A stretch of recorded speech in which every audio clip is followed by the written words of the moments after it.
Hello, welcome. So as you know, I have a course called the Being Method, and we certify people to be breathwork facilitators, but we also certify people to be energy healers. Energy healer is such a broad term. I want to break it down as to what it means to be an energy healer.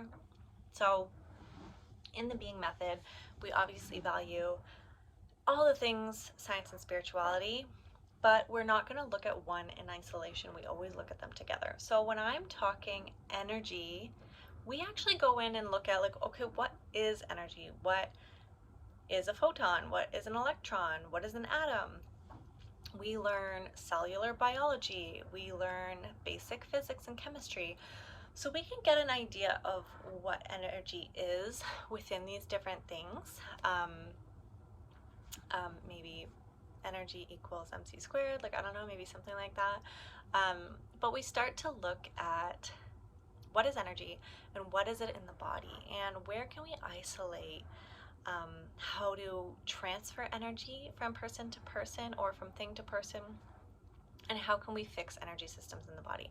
So if you're going to look at it from a spiritual context, you might think like, oh, there isn't a lot of movement of energy here. But if we're looking at it with spirituality and science, we might think, okay, well, what is that? Could it be lymphatic system? Could it be that the mitochondria aren't working properly? And what are things that could realistically get things moving in that area? So for example, if you were working with someone and they had symptoms happening in their pelvic bowl, that there wasn't a lot of like energy moving there, or that you could feel energetically that it wasn't very alive and they didn't feel very connected to it, you could say like, oh, your root chakra or whatever. We don't study chakras because we don't take from Hinduism, but someone in the spiritual world might go down that realm. In the science medicine world, they might just say like, oh, take this medication.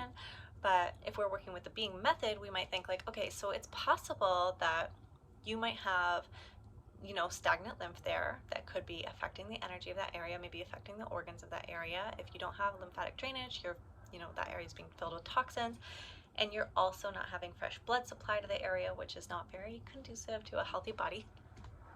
So we would look at you and think, okay, so obviously we need to offer you some sort of breath work that can move the lymph and circulate the lymph in that area. We also understand osmotic gradient, so we know that an Epsom salt bath, sitting in an Epsom salt bath, can really clear out the pelvic bowl of lymph. And then we could also look at the rhythms in your body, and the rhythms meaning like your circadian rhythm, your infradian rhythm, and see if your relationship with sound and light is appropriate, because everything is a vibration on this planet and we have to be in resonance with nature. If you're not in resonance with nature, you're going to have disease happen. That's just the way it is. Having a healthy circadian rhythm is everything. In my opinion, a lot of things come down to your relationship with light. Light is so, so, so important. Sunlight is so healing. There's a reason why it was thought of to be God for a long time. So light is important, understanding those things, and that's kind of in the Being Method how we go into energy healing.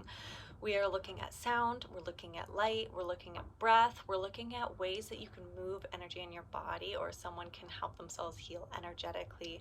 And for the most part, we're looking at mitochondria in the body, and lymph. That's like the big two, I think, that we kind of focus on, because it's so easy to use natural at-home spiritual methods to make those things healthier.